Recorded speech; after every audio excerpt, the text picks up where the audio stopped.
नमस्कार दोस्तों, शुभकामना.com में आपका स्वागत है। आज की कहानी शुरू करते हैं। रात के सन्नाटे को चीरती रेलगाड़ी तेज आवाज़ करती हुई अपने स्टेशन की तरफ बढ़ती जा रही थी।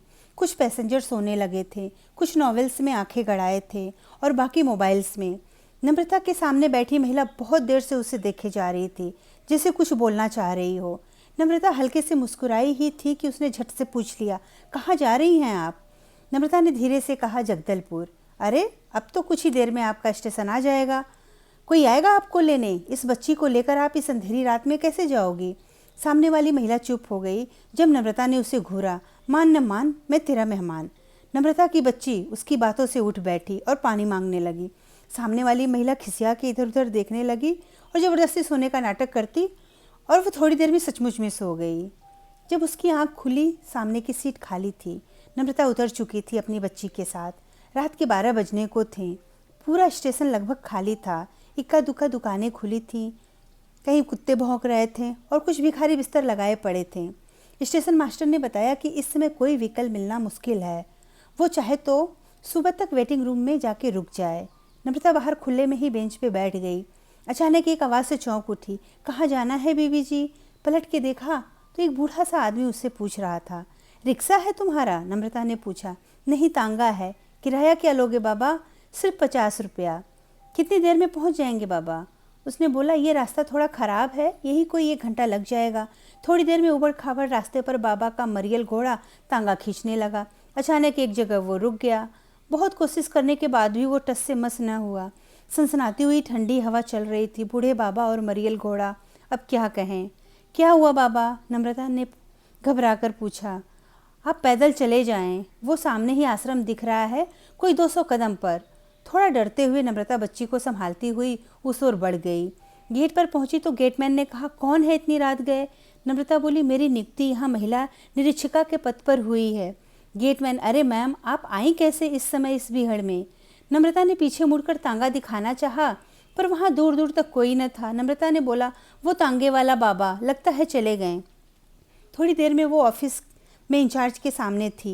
फिर से वही प्रश्न सुनना पड़ा, आप इतनी सुनसान रात में भला आई कैसे? अमावस रात को तो यहाँ जंगल में वैसे ही पराशक्ति जागृत रहती है। नम्रता को भरी सर्दी में पसीने आ गए। मुझे नौकरी की बहुत ज़रूरत है। दरअसल बस बिना सोचे समझे चली आई। देखिए, रोशनी मैम का लेटर है मेरे पास। ऑफिस इंचार्ज बोली, अरे उनकी तो 10 दिन पहले मृत्यु हो गई। क्या? नम्रता का मुंह खुला रह गया। अब मेरा क्या होगा? देखिए, कल उनके पति स्वामी जी उनकी अस्थियां विसर्जित करके लौट रहे हैं। अगर वो ठीक समझेंगे तो ही आप नौकरी पर रह पाएंगी। नम्रता को बेसब्री से स्वामी जी का इंतज़ार था। अब तो उनके रहमो करम पर ही उसकी नौकरी टिकी थी।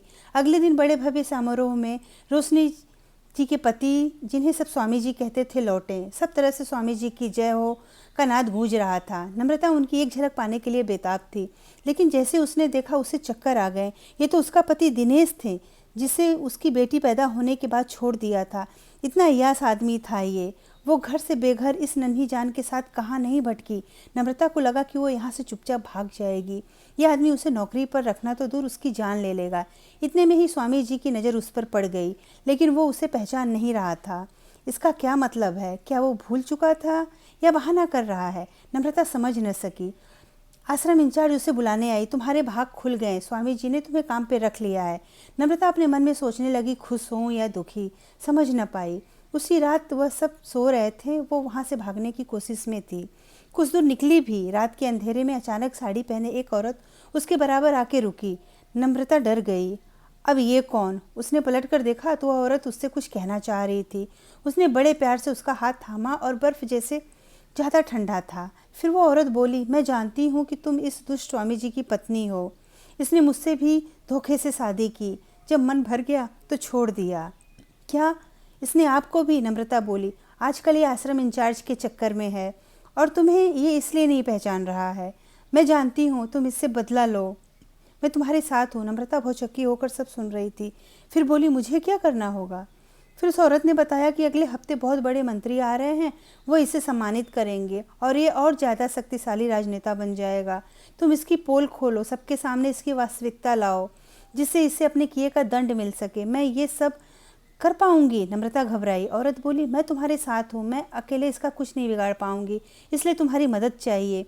इस दुष्ट को ख़त्म करना भी पड़े तो मैं पीछे नहीं हटूंगी। लोग अमावस्या की रात से डरते हैं कि इस दिन बुरी शक्ति जागृत होती है, लेकिन जीवित मनुष्यों के मक्कार मन से ज़्यादा बुरी वृत्ति किसमें होती है? शायद किसी में नहीं। नम्रता इतने घने अंधेरे में सुनसान रास्ते में उस औरत के साथ बात करते हुए आश्रम वापस आ गई और उस औरत से उस दूसरे दिन मिलने का वादा किया और अंदर चली गई। दूसरे दिन ठीक 9 बजे आश्रम के स्टाफ रूम में पहुंच गई और अचानक स्टाफ रूम में दीवार पे लगी बड़ी सी पोस्टर पर उसका नज़र पड़ी। वो चौंक गई। तभी पीछे से आश्रम इंचार्ज बोली, ये रोशनी मैडम की फ़ोटो है, स्वामी जी की पत्नी। नम्रता घबरा कर बोली, आपने तो बोला था कि वो मर चुकी है। इंचार्ज बोली, हाँ, तभी तो उसकी अस्थियां विसर्जित करने गए थे स्वामी जी। अब नम्रता को समझ में आ गया था कि उसे यहाँ बुलाने वाली और अमावस्या की बात करने वाली कोई और नहीं, रोशनी मैम की आत्मा है। फिर उसे बाद में पता चला कि रोशनी मैम की नेचुरल डेथ नहीं थी, स्वामी ने साजिश करके मारा था। नम्रता ने खुद से और रोशनी मैम से वादा किया कि वो इस दुष्ट स्वामी जी उर्फ दिनेश नामक दानव से अपनी और अपनी जैसी अन्य मासूम जिंदगियां जरूर बचाएगी और उसके किए की सज़ा दिलवा कर रहेगी। धन्यवाद दोस्तों।